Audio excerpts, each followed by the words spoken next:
Então, pessoal, bom dia. Nós vamos dar continuidade, tá? Fechando essa parte de funções orgânicas oxigenadas, falando um pouco sobre o éter, tá?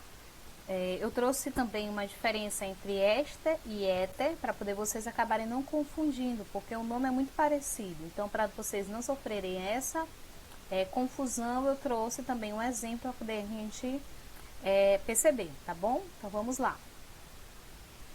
Em relação às características, os éteres, eles são compostos caracterizados pela presença de um átomo de oxigênio ligado a dois grupos orgânicos. O seu grupo funcional, ele então pode ser representado da seguinte maneira, tá?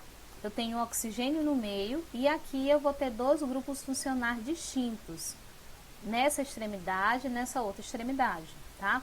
Aonde, como eu coloquei aqui embaixo, R, que é esse aqui, e R' são grupos que não necessariamente são iguais. Pode acontecer desses grupos serem iguais, tá? Mas necessariamente eles não são iguais, tá bom? Aí eu trouxe aqui para vocês a diferença entre éster, que a gente já trabalhou, e éter, tá? O éster, vocês precisam recordar que ele nasce do ácido carboxílico.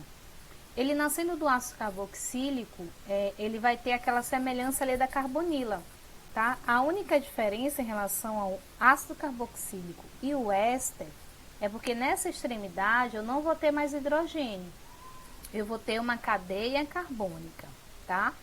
E o éter eu não tenho carboxila, que é essa partezinha aqui, ó, tá? Eu tenho oxigênio no meio e dois radicais aqui, ó, nas extremidades, um para um lado, o outro para o outro, tá bom?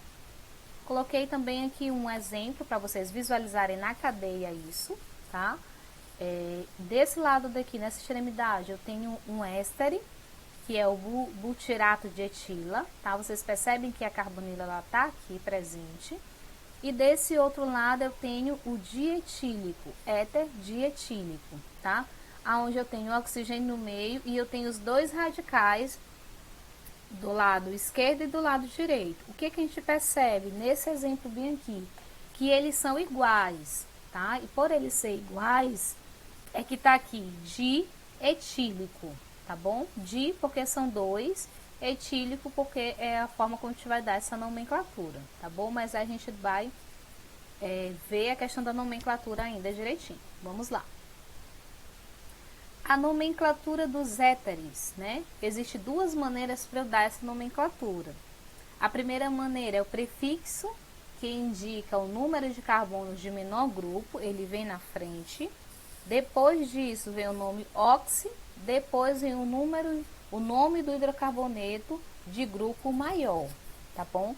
Então, primeiro eu vou colocar aquele que tiver menor número de carbonos, coloco ali o nome dele. Se eu tiver um et, vai ser etil, oxi, e aquele que tiver o número de carbono maior. Se eu tiver um prop, né? Ou seja, eu tiver 3, ele vem posteriormente, tá? Mas eu vou dar o exemplo e vou fazer também os exercícios para vocês conseguirem visualizar isso melhor, tá? Na segunda maneira, eu vou colocar éter, é o primeiro grupo orgânico, mais ico, e segundo grupo orgânico mais ico, tá? Eu coloco a palavra éter mais o primeiro grupo orgânico, tá? O nome da cadeia, mais a palavra ico e o segundo grupo orgânico mais ico. Essa maneira, a segunda maneira, ela parece um pouco mais embaraçosa, mas eu coloquei os dois exemplos aqui para vocês visualizarem, tá? Ó, da primeira maneira, como é que ficaria? Eu tenho aqui uma cadeia, onde bem aqui eu tenho o meu oxigênio, que representa o meu éter, e aqui também, tá? Esse lado aqui, CH3, ele é o de menor, tá? Menor carbonos, então é MET, ele vem na frente. Ox, que eu disse que precede, né, ó, aqui. Menor cadeia, ox, depois a maior cadeia. Quem é a maior cadeia nesse caso aqui?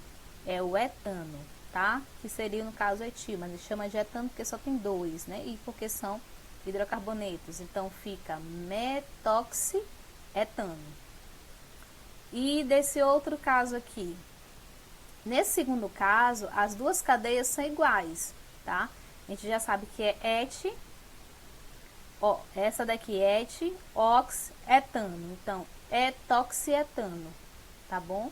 Na segunda maneira, como é que ficaria? Etetílico e metílico, tá bom? Que aí no caso eu coloco a palavra éter, coloco a cadeia que é maior aqui, ou seja, o segundo, né, ó. A gente volta aqui o primeiro grupo, mais I, que o segundo grupo orgânico, né?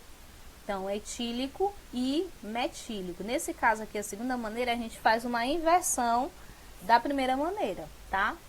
Nesse outro caso aqui, éter dietílico. Por que éter dietílico? Porque nesse caso eu tenho cadeias iguais, então fica di. E etílico é o restante de etil, né?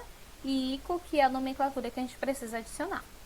Então, essas duas maneiras que eu posso escrever as nomenclaturas dos éteres, tá? Então, vocês podem encontrar nos exercícios, em livros por aí, dessas duas maneiras. Então, por isso é importante vocês reconhecerem as duas formas, tá? Até mesmo no vestibular, ele pode pedir das duas formas, tá bom? Então, por isso eu apresentei. Então, no próximo vídeo, eu vou fazer um exercício para vocês verem, tá? Na prática, como é que a gente monta a estrutura e também a nomenclatura, para ficar mais fácil de vocês fazerem a resolução do exercício de vocês, tá certo? Não deixem de usar máscara e até a próxima!